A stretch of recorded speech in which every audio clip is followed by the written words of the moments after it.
आज के सेशन में हम पढ़ने वाले हैं post fertilization events. Post fertilization events के दो पार्ट हैं।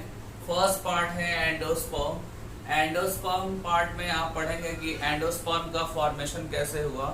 देन आप पढ़ने वाले हैं कि एंडोस्पर्म्स का टाइप्स क्या है। एंडोस्पर्म के टाइप्स के साथ साथ उसके एग्जाम्पल्स भी आप पढ़ेंगे, ठीक है। देन आपका टॉपिक स्टार्ट होगा एम्ब्रियो, और एम्ब्रियो में आपको मोनोकॉट और डाइकॉट एम्ब्रियो का डेवलपमेंट्स आपको पढ़ना है। दैट मीन्स कि embryology of dicot and embryology of monocots आप पढ़ेंगे, ठीक है। तो कहने का मतलब ये है कि पोस्ट फर्टिलाइजेशन इवेंट्स में दो पार्ट है, एक पार्ट है एंडोस्पर्म और दूसरा पार्ट है एम्ब्रियो। आइए पहले हम एंडोस्पर्म स्टार्ट करेंगे।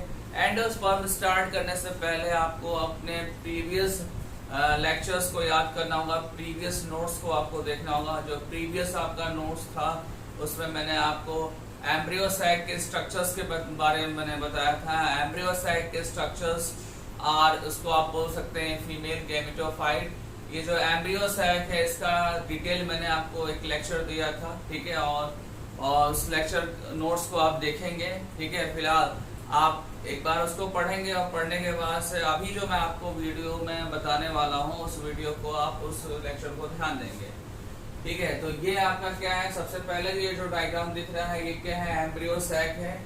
आपको पहले से ही पता है कि एम्ब्रियोसाइट के अंदर जो है वो क्या क्या है, कुछ सेल्स हैं लाइक आपके सिनर्जिड सेल्स हैं, कुछ सिनर्जिड सेल्स हैं, एक एग सेल है, ठीक है, और एंटीपोडल सेल्स हैं। ये क्या है, एंटीपोडल सेल्स।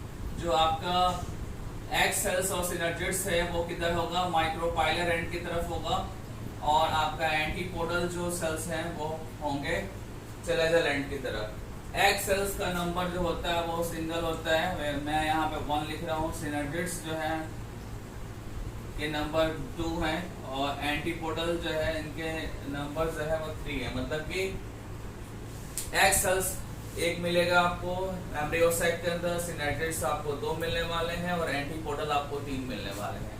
और फिर बचा आपका सेंट्रल सेल। तो सेंट्रल सेल आपका क्या होगा, हमेशा एक ही होगा, और उस सेंट्रल सेल के अंदर आपको क्या मिलने वाला है, पोलर न्यूक्लियाई। पोलर न्यूक्लियाई के नंबर हैं 2, ठीक है ना। और यही पोलर न्यूक्लियाई जो है वो बाद में जाके किस में कन्वर्ट होते हैं, सेकेंडरी न्यूक्लियस में कन्वर्ट होते हैं। ये जो पोलर न्यूक्लियाई आपको दिख रहा है ये बाद में जाके किस में कन्वर्ट होंगे, सेकेंडरी न्यूक्लियस में, ठीक है। ये जो डायग्राम एम्ब्रियोसाइट का है ये एक्चुअली कहाँ पे प्रेजेंट है, ओव्यूल्स के अंदर प्रेजेंट है। ये जो आप सेंटर में जो ब्लू मार्कर से बना हुआ दिख रहे हैं, ये जो सर्कल है ये क्या है, एक्चुअली में एम्ब्रियोसाइट होता है ये, ठीक है। और इसी एम्ब्रियोसाइट को मैंने यहाँ पे सेपरेट करके बनाया है, ठीक है। और आपको बता दूं कि इसी एम्ब्रियोसाइट के अंदर आपको क्या मिलने वाला है, आपको एंडोस्पर्म मिलने वाला है और एम्ब्रियो मिलने वाला है। एंडोस्पर्म का फॉर्मेशन मैं पहले बता दूं आपको। एंडोस्पर्म का फॉर्मेशन जो है वो कैसे होता है, उसके लिए रिस्पॉन्सिबल जो है पार्ट आपका है वो क्या है, सेकेंडरी न्यूक्लियस है, ठीक है। सेकेंडरी न्यूक्लियस कैसे फॉर्म होता है, आपको मैंने बताया था कि सेकेंडरी न्यूक्लियस जो है ये पोलर न्यूक्लियाई किससे फॉर्म होता है। पोलर न्यूक्लियाई जब फ्यूज कर जाते हैं तो ये डिप्लॉयड फॉर्म में कन्वर्ट हो जाता है। देन आपको मैंने बताया था कि पोलन ग्रेन्स के अंदर 2 मेल गैमेट्स होते हैं। पोलन ग्रेन्स के अंदर, पोलन ग्रेन्स तो आपको पता ही होगा, ये फीमेल रिप्रोडक्टिव ऑर्गन का पार्ट है, ठीक है। आपने एंथर पढ़ा था, एंथर के अंदर पोलन ग्रेन पढ़ा था, और पोलन ग्रेन्स के अंदर आपने क्या पढ़ा था, पोलन ग्रेन्स के अंदर आपने पढ़ा था कि 2 मेल गैमेट्स होते हैं जो जनरेटिव सेल से फॉर्म होते हैं। उसमें एक जो आपका मेल गैमेट है वो एक मेल गैमेट्स इस सेकेंडरी न्यूक्लियस के साथ, या आप बोल सकते हैं कि इस पोलर न्यूक्लियस के साथ क्या करेगा, फ्यूज करेगा। पोलर न्यूक्लियस के साथ वो फ्यूज करेगा। जब ये दोनों फ्यूज हो जाएंगे, ठीक है, आप मैं बार बार बोल रहा हूँ ध्यान देना, आप पोलर न्यूक्लियाई भी आप यहाँ लिख सकते हैं और सेकेंडरी न्यूक्लियस भी लिख सकते हैं यहाँ पे, ठीक है। वो जो सेकेंडरी न्यूक्लियस है और प्लस जो आपका जो मेल गैमेट्स आ रहा है मेल रिप्रोडक्टिव ऑर्गन्स की तरफ से, ये दोनों क्या होते हैं, फ्यूजन करते हैं तो एक स्ट्रक्चर बनता है आपका क्या, प्राइमरी एंडोस्पर्म सेल्स बनता है। क्या बनता है, प्राइमरी एंडोस्पर्म सेल बनता है, पीईसी। आपको सब बता चुका हूँ, ऐसा नहीं है कि मैंने बताया नहीं है। आप एनसीईआरटी भी देख के ओपन करके देख सकते हैं, ओव्यूल के डायग्राम में ये सारा चीज मैंने बताया आपको। डबल फर्टिलाइजेशन टॉपिक में भी मैंने बताया है इसको, ठीक है। अभी भी बता रहा हूँ आपको, अभी का लेक्चर भी आपको समझ में आएगा जब आप प्रीवियस लेक्चर्स को एक बार देख लेंगे, नोट्स को देख लेंगे एक बार। तो ये जो बनने वाला है ये क्या है, प्राइमरी एंडोस्पर्म सेल है, ठीक है। और यहाँ पे भी क्या हो रहा है, एक तरह से फर्टिलाइजेशन हो रहा है। यहाँ पे भी क्या हो रहा है, एक तरीके से फर्टिलाइजेशन हो रहा है। और फर्टिलाइजेशन के बाद जो पीईसी सेल्स बन रहा है, प्राइमरी एंडोस्पर्म सेल्स, यही क्या होगा, बाद में मैच्योर होकर एंडोस्पर्म में कन्वर्ट हो जाएगा। इसमें कन्वर्ट हो जाएगा, एंडोस्पर्म में ये कन्वर्ट हो जाएगा, ठीक है। और मैं बताऊं आपको, इस एंडोस्पर्म्स में जो है बहुत सारा रिजर्व फूड मटेरियल होता है, बहुत सारा रिजर्व फूड मटेरियल होता है। और ये जाइगोट से जब एम्ब्रियो का फॉर्मेशन होता है तो वहां पे एस्योर्ड न्यूट्रिशन का काम करता है। मतलब कि ये एश्योर करता है कि एम्ब्रियो को न्यूट्रिशन मिलेगा, ठीक है। मतलब कि सीधा सा है कि एम्ब्रियो के डेवलपमेंट के लिए एंडोस्पर्म का होना नेसेसरी है, क्योंकि एंडोस्पर्म्स के अंदर क्या स्टोर है, रिजर्व फूड मटेरियल स्टोर है, ठीक है। और ये reserve food material different type के होते हैं। कभी कभी रिजर्व फूड मटेरियल्स में आपको मिलता है कि स्टार्च प्रेजेंट है, कभी आपको फैट मिलेगा। फैट मीन्स ऑयल जो होते हैं, फैटी प्लांट्स में जो ऑयल्स होते हैं वो। देन आपको कभी कभी प्रोटीन्स भी मिल सकता है एंडोस्पर्म में। और ये जितनी भी चीजें हैं ये क्या है, एक तरीके से एनर्जी सोर्स है, ठीक है ना, ये एनर्जी सोर्स है, ठीक है। और इस एंडोस्पर्म को पहले ही बनना होता है, क्योंकि ये एंडोस्पर्म जो है वो एम्ब्रियो को डेवलप करने में हेल्प करता है, ठीक है। और इसके डेवलपमेंट में मैंने दिखाया कि क्या क्या यूज है, क्या क्या कंपोनेंट्स यूज हो रहे हैं। सेकेंडरी न्यूक्लियस यूज हो रहा है। सेकेंडरी न्यूक्लियस पोलर न्यूक्लियाई से फॉर्म हुए हैं। Polar nuclei is present in embryo sac. And second part is male gamete. Male gametes come from the male reproductive organs, ठीक है, वाया पोलन ग्रेन्स। ये सारी बातें आपको पहले ही बता चुका हूँ। और इसी से एंडोस्पर्म का फॉर्मेशन होने वाला है। अब आते हैं एम्ब्रियो के फॉर्मेशन को लेकर। एम्ब्रियो के फॉर्मेशन को लेने से पहले मैं बताऊंगा कि एम्ब्रियो का डेवलपमेंट कैसे होता है। तो एम्ब्रियो जो है वो जाइगोट से फॉर्म होता है। एम्ब्रियो किससे फॉर्म होता है, जाइगोट से। मेरी बातों का ध्यान देना आप।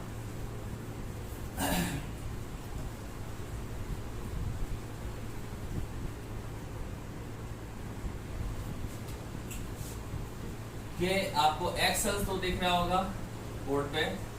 एक्स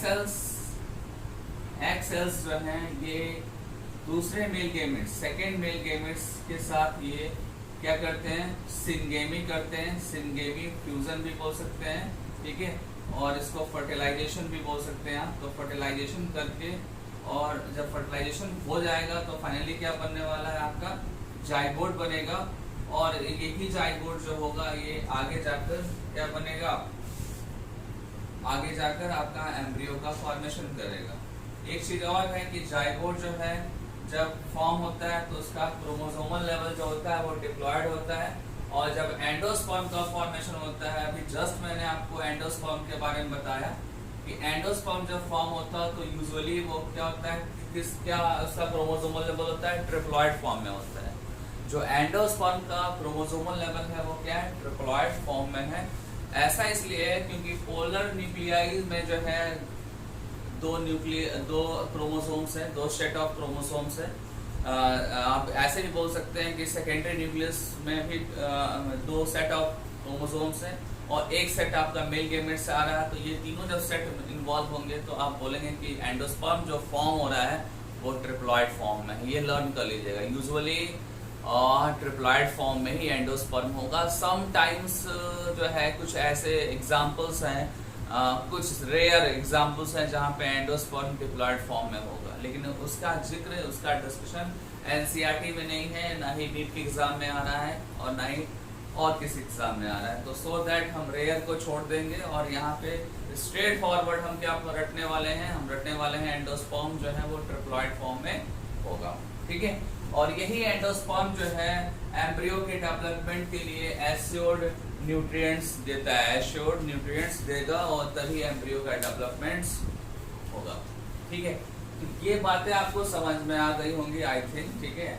और एक बार आप ओव्यूल्स के स्ट्रक्चर के बारे में भी देख लीजिए, क्योंकि आने वाले जो टॉपिक हैं, ठीक है, उसमें इन सारे जो है पार्ट्स का आपको यूज मिलेगा। जैसे कि आपको ओव्यूल के डायग्राम में सबसे पहले दिख रहा है प्लेसेंटा, देन आपको दिख रहा है फ्यूनिकल्स।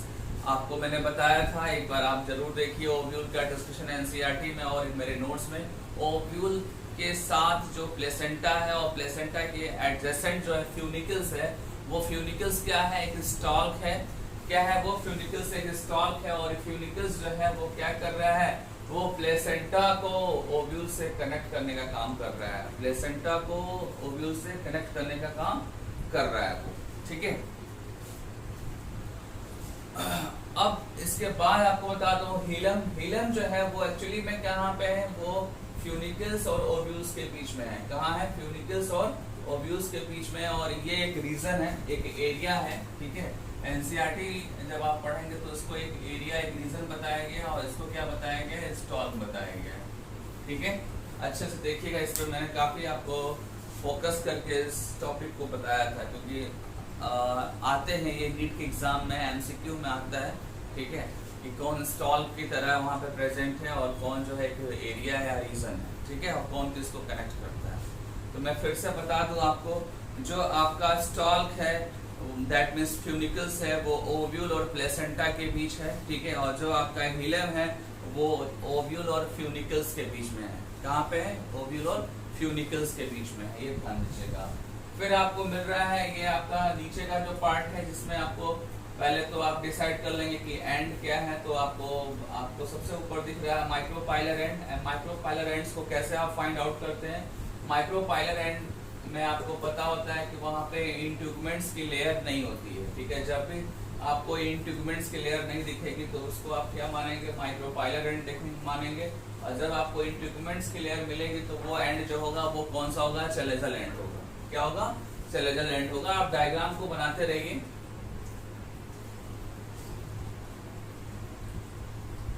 ठीक है, अब आते हैं किस पे? इंट्यूगमेंट्स में। तो इंट्यूगमेंट्स में बताऊं कि आउटर इंट्यूगमेंट्स भी होता है, इनर इंट्यूगमेंट्स भी होता है, ठीक है। और इनर इंट्यूगमेंट्स जो है वो सराउंड करता है न्यूक्लियस को। किसको सराउंड करेगा?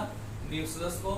ये न्यूक्लियस भी आगे के लेक्चर्स में आपको मिलने वाला है, ठीक है। इस पे बहुत इंपॉर्टेंट एक लाइन और एक फैक्ट मिलेगा, एक एग्जाम्पल मिलेगा। इस पे 2 क्वेश्चंस बनते हैं जो फ्रीक्वेंटली नीट में पूछे जाते हैं, ठीक है। और वेरी शॉर्ट क्वेश्चन बोर्ड में भी पूछे जाएंगे आप, ठीक है ना।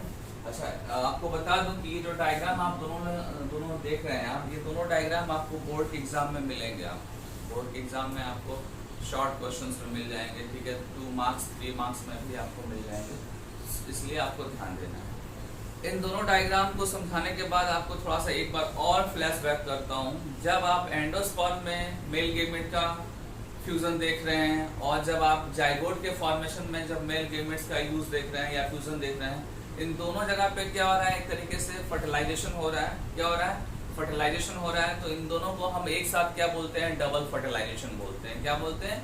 डबल फर्टिलाइजेशन, ठीक है। और जब आप सेकेंडरी न्यूक्लियस दैट मीन्स की 2 पोलर न्यूक्लियाई प्लस आपका मेल गेमेट्स का फ्यूजन होता है, तो उस स्टेप को आप बोलते हैं ट्रिपल फ्यूजन। क्या बोलते हैं? Triple fusion. ये सब कुछ मैं बता चुका हूँ आपको। एक बार आपको अपने नोट्स देखने हैं और एक बार एनसीईआरटी देख लीजिएगा, ये सब कुछ बता चुका हूँ ऑलरेडी, ठीक है। अब आने वाला है आपका नेक्स्ट टॉपिक, एंडोस्पर्म।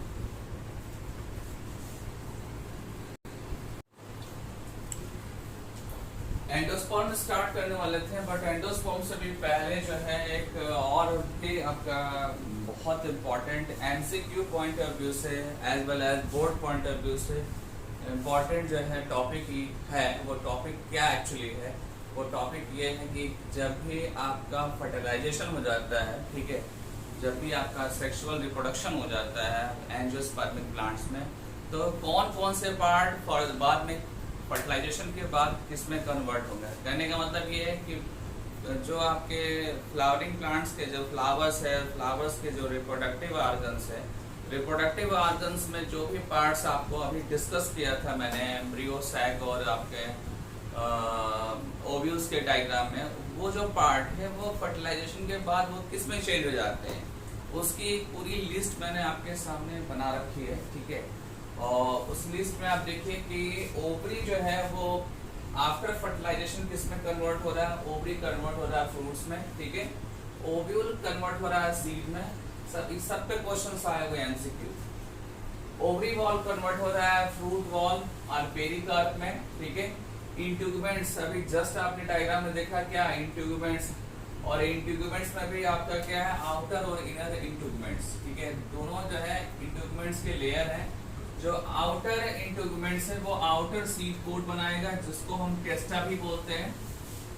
इनर इंट्यूगमेंट्स जो है ये बनाएगा इनर सीड कोट जिसको टेगमेन बोलेंगे, ठीक है। देन आपका न्यूक्लियस है, तो न्यूक्लियस जो है यूजुअली क्या होते हैं डिजेनरेट कर जाते हैं, बट समटाइम्स प्रेजेंट होते हैं, परसिस्ट होते हैं। और जब प्रेजेंट और परसिस्ट करेंगे न्यूक्लियस तो आप उसको बोलेंगे परसिस्टेंट न्यूक्लियस। क्या बोलेंगे आप? Persistent nucleus. और परसिस्टेंट न्यूक्लियस का एक फेमस एग्जांपल आपका है वो क्या है? ब्लैक पेपर और बीट, ठीक है ना। ब्लैक पेपर एंड बीट, ये दो एग्जांपल्स है। ब्लैक पेपर और बीट जो है ये परसिस्टेंट न्यूक्लियस का एग्जांपल है। इसको मैं आगे भी बताने वाला हूँ, जब सेपरेट मैं आपको सीड टॉपिक पढ़ाऊंगा तो वहां पे इसको डिटेल फिर बताऊंगा एक बार। देन आप देखिए ध्यान से, एग सेल्स किसमें कन्वर्ट हो रहा है? एम्ब्रियो में, बट किसके साथ हो रहा है? मेल गेमेट्स के साथ जब फ्यूज कर रहा है तब ये हो रहा है। मेल गेमेट्स के साथ जब फ्यूज कर रहा है तब ये एम्ब्रियो का फॉर्मेशन हो रहा है। सिनर्जिड्स क्या होते हैं? डीजनरेट कर जाते हैं। आपको पता है कि सिनर्जिड्स जो है, सिनर्जिड्स के अंदर जो है फिलीफॉर्म अपैरेटस होता है। फिलीफॉर्म अपैरेटस जो है वो पॉलन ट्यूब को गाइड करते हैं। पॉलन ट्यूब्स जब गाइड हो जाते हैं इसके बाद इनका रोल फिनिश हो जाता है, सो दैट ये सिनर्जिड्स जो है वो डीजनरेट कर जाते हैं, ठीक है। देन आते हैं एंटीपोडल सेल्स पे। एंटीपोडल सेल्स भी क्या होते हैं? सिमिलरली डीजनरेट कर जाते हैं। हिलम, आपको जस्ट पता है कि हिलम इज अ रीजन और एरिया, ठीक है, by which attach फ्यूनिकल्स and ovules, फ्यूनिकल्स and ovules, ठीक है। और ये जो है प्रेजेंट होगा सीड के अंदर एक स्कार की फॉर्म में, ठीक है। और जो सीड और फ्यूनिकल्स को अटैच करने का काम करेगा, through which seed attach to the funicles. आप नोट भी करते चलेंगे। माइक्रोपाइल जो है वो माइक्रोपाइल ऑफ सीड में, जैसे माइक्रोपाइल ऑफ ओव्यूल जो है वो बाद में किस में कन्वर्ट हो जाएगा? माइक्रोपाइल ऑफ सीड में कन्वर्ट होगा। माइक्रोपाइल वाले जगह पे जब फर्टिलाइजेशन हो जाता है तो एक बहुत माइन्यूट सी ओपनिंग होती है जिससे गैसेस और वाटर की एंट्री होती है सीड के अंदर, ठीक है ना। मैं रिपीट कर रहा हूँ, माइक्रोपाइलर जो एंड है वहां पे एक ओपनिंग होती है, उस ओपनिंग से गैसेस और वाटर की एंट्री होती है। वाटर तो और भी जगह से भी इंटर करते हैं, बट जो है यहाँ से भी इंटर करेंगे, ये इसका सिग्निफिकेंस हुआ, ठीक है ना। देन आते हैं आपका सेकेंडरी न्यूक्लियस। तो आपको पता है कि सेकेंडरी न्यूक्लियस भी क्या है? मेल गेमेट्स के साथ फर्टिलाइज करके क्या बनाएगा? एंडोस्पर्म का फॉर्मेशन करेगा, एंडोस्पर्म का फॉर्मेशन करेगा, ठीक है। मैं यहाँ पे इसका क्रोमोसोमल लेवल पे मेंशन कर रहा हूँ। एंडोस्पर्म का ट्रिप्लॉइड फॉर्म में होगा और ये डिप्लॉइड फॉर्म में होगा। देन आते हैं फ्यूनिकल्स ऑफ ओव्यूल। तो आपको बता दो फ्यूनिकल्स ऑफ ओव्यूल में जब ये फर्टिलाइज कर जाएगा तो ये सीड का स्टॉल बना लेगा। किसका स्टॉल बनाएगा? सीड का स्टॉल बना लेगा ये।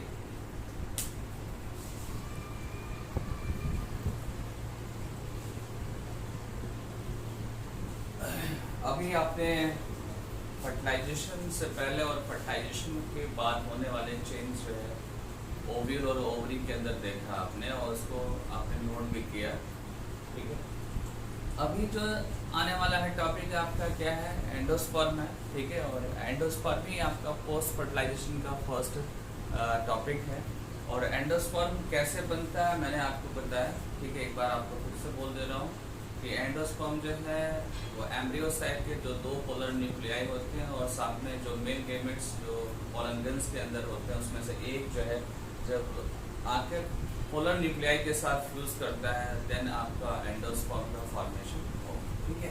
और एंडोस्पर्म्स को मैं बताऊं आपको कि एंडोस्पर्म्स जो है वो किस लिए होता है? वो उसके अंदर बहुत सारे एनर्जी सोर्स के कंटेंट्स होते हैं, लाइक आपके कार्बोहाइड्रेट होता है, ठीक है।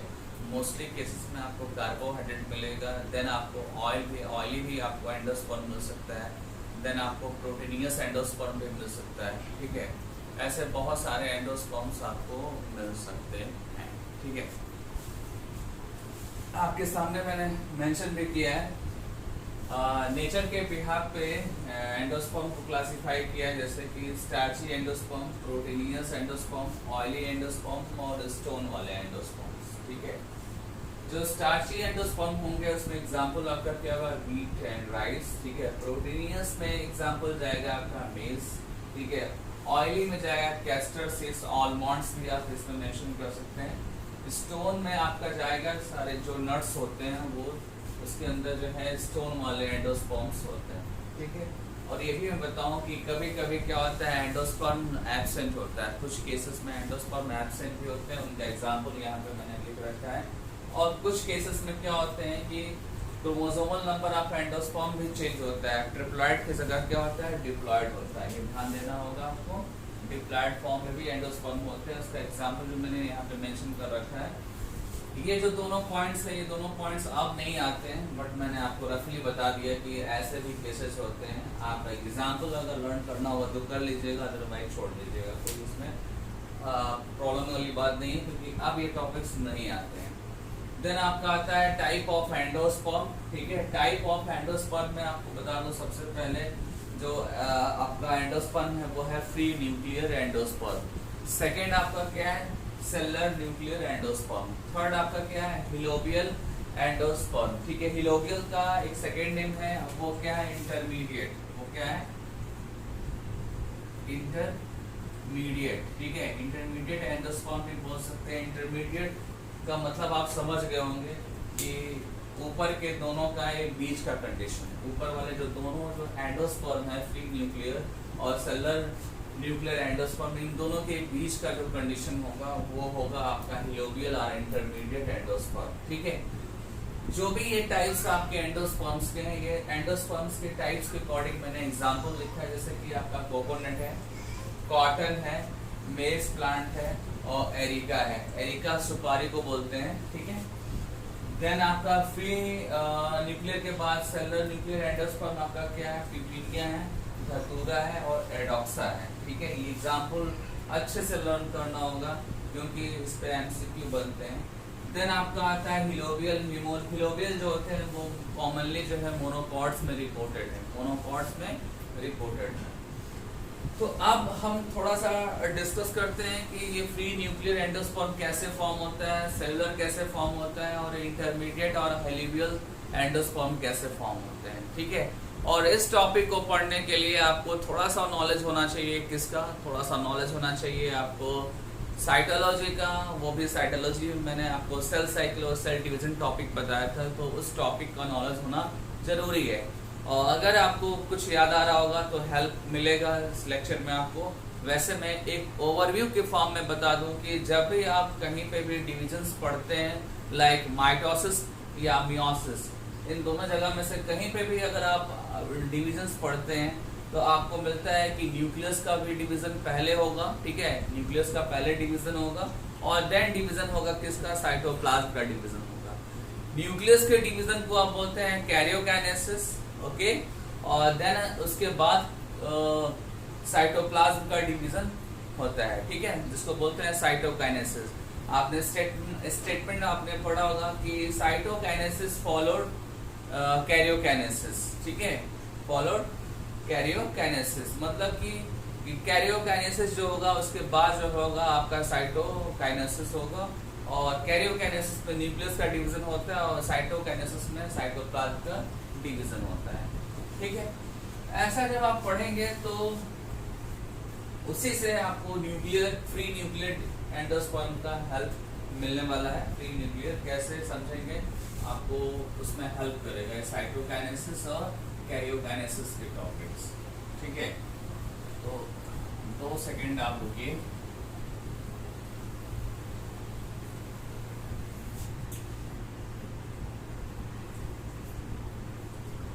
सपोज दैट आपने डिस्कशन किया फ्री न्यूक्लियर एंडोस्पर्म का, तो फ्री न्यूक्लियर एंडोस्पर्म जो है सपोज दैट ये स्टार्टिंग में एक प्राइमरी एंडोस्पर्म्स के सेल्स के फॉर्म में होगा जो ट्रिप्लॉइड होगा, और इसमें क्या होगा, कंटिन्यूअस माइटोटिक डिवीजन होगा। क्या होगा, माइटोटिक डिवीजन होगा।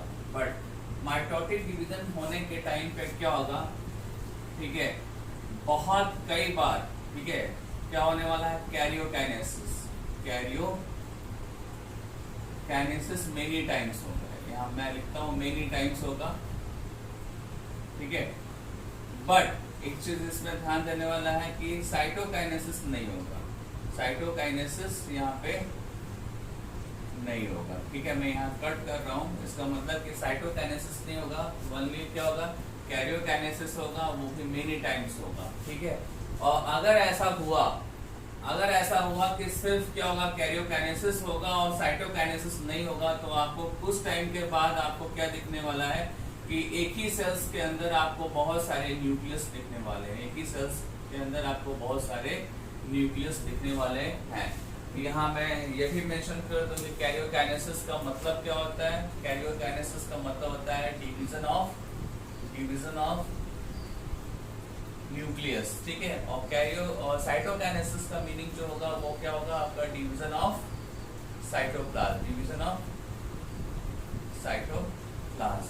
तो ये नहीं होगा और ये होगा, ठीक है। और जब ऐसा कंडीशन दिखेगा एंडोस्पर्म में, तो वो एंडोस्पर्म क्या होगा, आपका फ्री न्यूक्लियर एंडोस्पर्म होगा। कैसा होगा, फ्री न्यूक्लियर एंडोस्पर्म होगा। मेरी बात को समझिएगा, ठीक है। और इसका एग्जाम्पल जो है वो बहुत फेमस है, कई बार पूछा हुआ, मेनी टाइम्स आपको ये नीट के पेपर में दिखेगा आपको, ठीक है। वो कैसे दिखेगा आपको ये जो एग्जाम्पल बताया है, कोकोनट, ग्रीन कोकोनट्स में आपको क्या दिखता है, जब आप उसको कट करेंगे तो आपको चारों तरफ सराउंडिंग्स में पेरिफेरल साइड में आपको व्हाइट कलर का, ठीक है, आपको ऐसे कुछ दिखेगा, जो क्या होता है, जो एंडोस्पर्म होता है। बट ये वाला पार्ट जो होता है वो आपका सेलुलर एंडोस्पर्म होता है। क्या होता है, सेलुलर एंडोस्पर्म, ठीक है। सेलुलर एंडोस्पर्म को भी जस्ट बताने वाला हूँ। अंदर जो है आपको कुछ लिक्विड मिलेगा, आपको लिक्विड फ्लूइड मिलेगा, आप बोल सकते हैं इसको, फ्लूइड एनवायरनमेंट्स मिलेगा आपको। और ये जो फ्लूइड एनवायरनमेंट्स है ये एक्चुअली क्या है, फ्री न्यूक्लियर एंडोस्पर्म है। ये क्या है, फ्री न्यूक्लियर एंडोस्पर्म है ये, ठीक है। जो सेलुलर एंडोस्पर्म है कोकोनट्स में, उसको कैर्नर भी बोलते हैं। क्या बोलते हैं, कैर्नर भी बोलते हैं। ये सब एनसीईआरटी में मिलेगा, ठीक है। ये तो आप समझ गए कि फ्री न्यूक्लियर एंडोस्पर्म कैसे बनने वाला है। बट सेलुलर जो एंडोस्पर्म बनेगा वो उसको समझिए। सेलुलर एंडोस्पर्म जो होगा उसमें क्या होगा कि कैरियोकाइनेसिस भी होगा, और साथ ही साथ क्या होने वाला है, सेलुलर साइटोकाइनेसिस भी होने वाला है। मतलब कि कैरियोकाइनेसिस और साइटोकाइनेसिस दोनों अगर होता है किसी भी एंडोस्पर्म में, तो वो जो होगा वो सेलुलर एंडोस्पर्म होगा। क्या होगा आपका, सेलुलर एंडोस्पर्म, ये सेकंड वाला है। बट कोकोनट के केस में क्या होता है कि फ्री न्यूक्लियर भी होता है और सेलुलर भी होता है। जो अंदर का लिक्विड फ्लूइड पार्ट जो आप पीते हैं, ठीक है, न्यूट्रिशन पॉइंट ऑफ व्यू से, वो जो पार्ट है वो एक्चुअली में क्या है, फ्री न्यूक्लियर एंडोस्पर्म है। जो व्हाइट वाला पार्ट आप खाते हो, सॉलिड पार्ट, ठीक है, वो एक्चुअली में क्या होता है, सेलुलर एंडोस्पर्म होता है। तो ये कोकोनट का बहुत इंपॉर्टेंट पॉइंट है, ठीक है ना। क्या है, बहुत इंपॉर्टेंट पॉइंट है, इसको अच्छे से लर्न करना है। एनसीईआरटी में दिखा है, अलग अलग तरीके से इस क्वेश्चन को पूछते हैं ये, ठीक है। इस टॉपिक में आपने ये भी समझ लिया कि सेलुलर एंडोस्पर्म कैसे फॉर्म होता है। अब एग्जांपल लर्न करने की बारी है, एग्जांपल लर्न कर लीजिएगा। अगर कोई प्रॉब्लम आ रही है सेलुलर में तो मैं रिपीट कर दे रहा हूँ। सेलुलर में मैंने आपको बताया कि जब भी एंडोस्पर्म में डिविजन्स होंगे तो न्यूक्लियस के साथ साथ साइटोप्लाज्म का डिवीजन होगा, और साइटोप्लाज्म का डिवीजन होगा दैट मीन्स कि वहाँ पे सेल वॉल का भी फॉर्मेशन होगा। और ऐसा अगर होता है तो ऐसे एंडोस्पर्म्स को आप सेलुलर एंडोस्पर्म्स बोलेंगे, ठीक है। अब आते हैं हिलोबियल एंडोस्पर्म। तो हिलोबियल एंडोस्पर्म्स का मैंने पहले बताया कि ये इंटरमीडिएट टाइप का है, मतलब कि प्री न्यूक्लियर और आपका सेलुलर, दोनों का ये क्या है, कॉम्बिनेशन है। होता क्या है हिलोबियल और इंटरमीडिएट एंडोस्पर्म में कि स्टार्टिंग में सेलुलर टाइप से सेलुलर फॉर्म में एंडोस्पर्म फॉर्म होता है, बट जब उसकी कैपेबिलिटी लॉस हो जाती है तो फिर से वो फ्री न्यूक्लियर पैटर्न पे फॉर्मेशन स्टार्ट करता है, सो दैट कुछ पार्ट इसका हो जाता है फ्री न्यूक्लियर और कुछ पार्ट इसका हो जाता है सेलुलर, और इसलिए इन दोनों के बीच का जो कंडीशन होता है वो क्या होता है आपका इंटरमीडिएट और हेलोवियल एंडोस्पर्म कंडीशन होता है। ठीक है, तो ये स्टूडेंट्स इसको अच्छे से पढ़ना, इसको शॉर्ट नोट्स भी पूछते हैं, ठीक है ना, इसको बहुत ध्यान से पढ़ने की जरूरत है।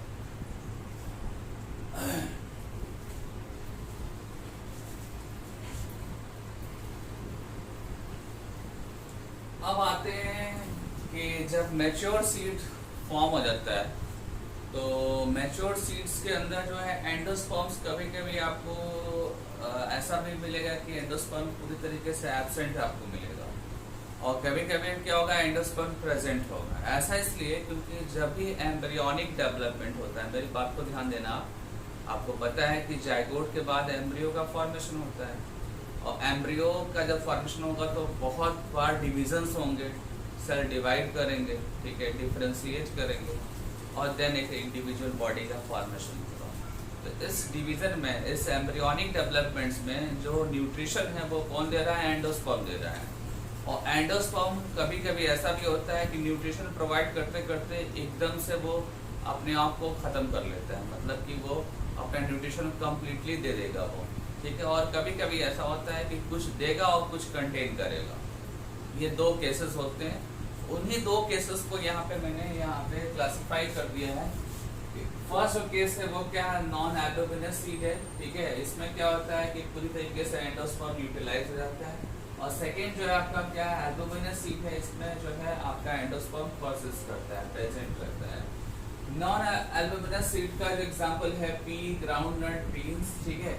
और आपका फिर है एल्बुमिनस में एग्जांपल मेज, बार्ली, कैस्टर, कोकोनट और सनफ्लावर। तो ये एग्जांपल आप ध्यान से पढ़िएगा। मैं एक बार रिपीट कर देता हूँ, जब भी एम्ब्रियोनिक डेवलपमेंट्स होता है तो वहाँ पे न्यूट्रिशन चाहिए होता है, और न्यूट्रिशन जो होता है वो कौन देगा, एंडोस्पर्म देगा। एंडोस्पर्म जब न्यूट्रिशन देगा तो एंडोस्पर्म जो है वो टोटली कंज्यूम भी हो सकता है, और कभी कभी पार्सली कंज्यूम होता है। जब पार्सली कंज्यूम होगा तो वो एक अलग कैटेगरी होगी एल्बुमिनस सीड की। और आपका जब एब्सेंट हो जाएगा, कंज्यूम हो जाएगा, तो वो होगा आपका नॉन एल्बुमिनस। एक चीज यहाँ ध्यान दो, आप यहाँ एंडोस्पर्म के बेसिस पे आप कर रहे हैं इसको, आप इसको हेडिंग जो है आप मैच्योर सीड ही लिखेंगे, ज़्यादा बेटर होगा।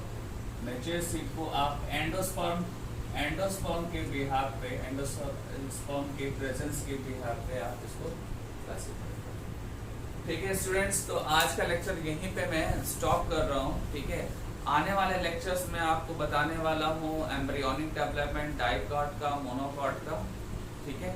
उसके बाद से सीड एक टॉपिक है, और एपोमिक्सिस और पॉली एम्ब्रियोनिक, ये कुछ टॉपिक्स रह गए हैं जिसको मैं फिनिश करके ये चैप्टर आपका बाइंड अप करूँगा। आपको मैंने PDF MCQ क्वेश्चंस के दिए हैं, उसको सॉल्व करते रहिए, ठीक है।